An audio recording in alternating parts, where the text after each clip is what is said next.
आप सभी का आपके अपने YouTube channel super concept classes में स्वागत है। और आज के इस वीडियो में हम लोग क्लास 10 के भूगोल का चैप्टर नंबर 3 पढ़ने वाले हैं, जिसका नाम है जल संसाधन।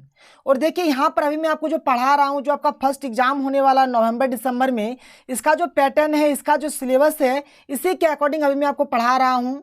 और इससे पहले मैंने आपको इतिहास कंप्लीट पढ़ा दिया है और ये हमारा भूगोल का लास्ट चैप्टर है, जो कि आपका नवंबर दिसंबर के सिलेबस में है। इसके बाद आगे हम लोग पॉलिटिकल साइंस पढ़ेंगे। अगर आपने पीछे की वीडियोज को नहीं देखा है तो सबसे पहले आप उसे देख लीजिए, जिसका लिंक आपको इस वीडियो के डिस्क्रिप्शन बॉक्स में मिल जाएगा।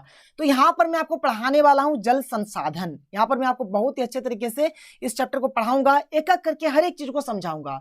देखिए बहुत ही इंपॉर्टेंट चीज है आप लोगों के लिए। मतलब देखिए ये जो हमारा चैनल है सुपर कंसेप्ट क्लासेस, जैसे कि आप सभी जानते हैं, मैं बहुत ही जल्द एक ऐप लॉन्च करने वाला हूँ टेस्ट सीरीज का, जहां पर आप लोग टेस्ट दे पाएंगे और आपको पता चलेगा कि आपका तैयारी किस लेवल का है। ठीक है, बहुत ही अच्छे तरीके से आपको उस ऐप में आप टेस्ट दे सकते हैं।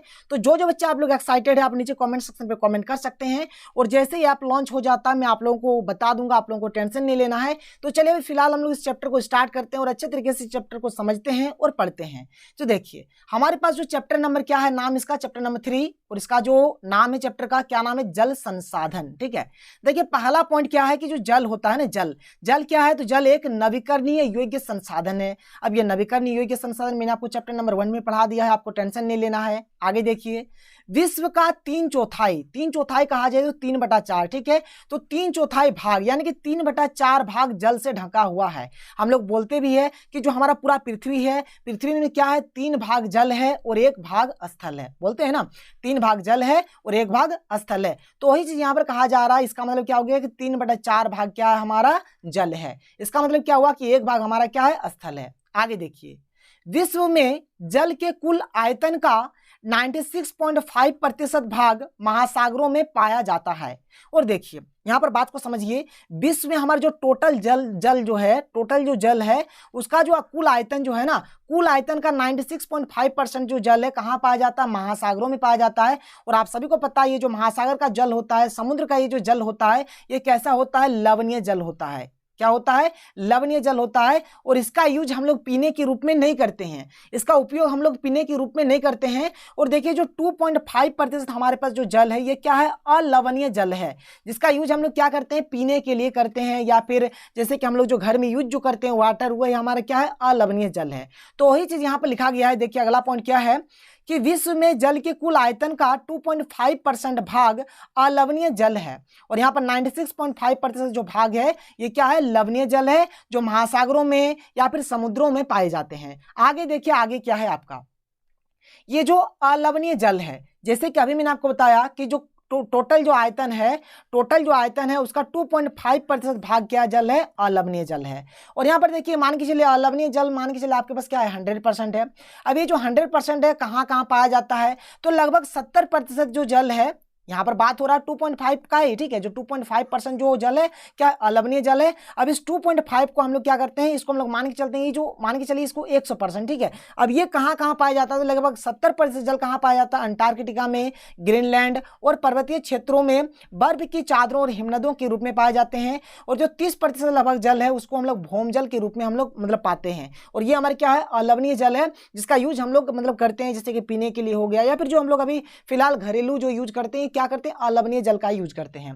आगे देखिए, भारत विश्व की वृष्टि का 4% हिस्सा प्राप्त करता है। देखिए पूरे विश्व में जितना वर्षा होता है, जितना वृष्टि होता है ना, उसका 4% भाग किसका होता है, 4% हिस्सेदारी, ठीक है, किसका होता है, भारत का होता है। आगे देखिए, भविष्यवाणी के अनुसार 2025 तक भारत का एक बड़ा हिस्सा विश्व के अन्य देशों और क्षेत्रों की तरह जल की नितांत कमी महसूस करेगा। ठीक है, एक भविष्यवाणी किया गया है और कहा गया है कि 2025 तक भारत में भी क्या हो जाएगा, या फिर भारत के एक बड़े हिस्से में, जैसे कि विश्व में बहुत सारे देशों में, बहुत सारे क्षेत्रों में, बहुत सारी जगहों में क्या है, जल की एकदम बहुत ही मारामारी चलती है, बहुत ही कमी है। तो ऐसा भारत में भी होने वाला है और धीरे धीरे इसका असर आपको अभी से देखने को मिल रहा होगा, आपको पता ही है। ठीक है, तो आगे बढ़ते हैं। आगे देखिए, आगे क्या है, पहाड़ी और पर्वतीय क्षेत्रों में वर्षा जल संग्रहण के लिए गुल अथवा कुल विधि अपनाई जाती है। देखिए जो पहाड़ी क्षेत्र होता है, जो पर्वतीय क्षेत्र होता है, वहां पर लोग क्या करते हैं, वर्षा जल संग्रहण करते हैं, और जिस प्रोसेस से करते हैं, जिस विधि से करते हैं, उस विधि का नाम क्या है, गुल या फिर कुल। ठीक है, ये मतलब ये जो क्वेश्चन है यहाँ से परीक्षा में क्वेश्चन बनते हैं। आगे देखिए, राजस्थान में छत वर्षा जल संग्रहण को टांका कहा जाता है। राजस्थान में भी छत वर्षा जल संग्रहण किया जाता है, जिसे हम लोग क्या कहते हैं, टांका कहते हैं। राजस्थान में वर्षा जल को पालर पानी कहा जाता है। देखिए राजस्थान में जो वर्षा जल है ना, इसे हम लोग क्या कहते हैं, पालर पानी कहते हैं। और हर एक चीज को मैं आपको एनसीईआरटी किताब से ही पढ़ा रहा हूं। विश्व में सबसे अधिक वर्षा मासिनराम और चेरापूंजी में होती है। देखिए अगर एक्चुअल में कहा जाए तो मासिनराम में सबसे अधिक वर्षा होता है, लेकिन मेघालय की राजधानी जो है आपका क्या, शिलोंग में भी छत वर्षा जल संग्रहण प्रचलित है। देखिए जो मेघालय का जो राजधानी आपका शिलोंग, ठीक है, और कहा जाए तो ये जो आपका ये जो यहाँ पर है ना मासिनराम वगैरह से, तो ये ज़्यादा दूर में नहीं है, वो आपका 52-60 ऐसे कुछ किलोमीटर में होगा। लेकिन आप खुद देखिए यहाँ पर इतना अधिक वर्षा हो रहा है, लेकिन यहाँ पर उतना वर्षा नहीं होता है। ठीक है, तो मेघालय में भी क्या होता है, मेघालय का जो राजधानी है शिलोंग, वहाँ पर भी में भी क्या होता है, छत वर्षा जल संग्रहण किया जाता है। आगे देखिए, बात को समझिए। आगे जल दुर्लभता क्या होता है, तो देखे होंगे आप, मतलब क्या है, जल आपको मतलब हर एक जगह पर एक समान नहीं मिलेगा। कहीं पर जल आपको अधिक मात्रा में मिलेगा, तो कहीं पर जल आपको कम मात्रा में मिलेगा, और इसी को हम लोग क्या कहते हैं, जल दुर्लभता। मतलब देखिए एक्चुअल में बात क्या हुआ कि जल का असमान वितरण, यानी कि जल कहीं पर अधिक मात्रा में है तो कहीं पर कम मात्रा में है, तो इस कारण क्या होता है, जल का हमें कमी हो जाता है, जिसे हम लोग क्या कहते हैं, जल दुर्लभता कहते हैं। इसका कारण क्या होता है कि जल का असमान वितरण, मतलब कहीं जल अधिक है तो कहीं जल कम है। जल संरक्षण का ना होना, बहुत सारे लोग क्या करते हैं, पानी को व्यर्थ ही बहा देते हैं, जल का संरक्षण नहीं करते हैं।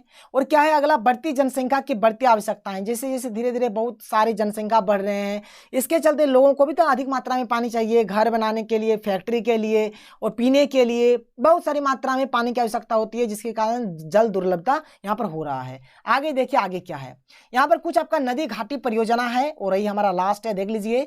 दामोदर घाटी परियोजना कहाँ है, तो दामोदर नदी पर है।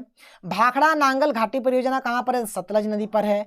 चंबल घाटी परियोजना कहाँ है, तो चंबल नदी पर है। भाखड़ा नांगल परियोजना बोलिए या फिर भाखड़ा नांगल घाटी परियोजना बोलिए, दोनों का मतलब एक ही हुआ, और ये दोनों क्या है, सतलज नदी पर ही है, दोनों का नाम ही एक ही है।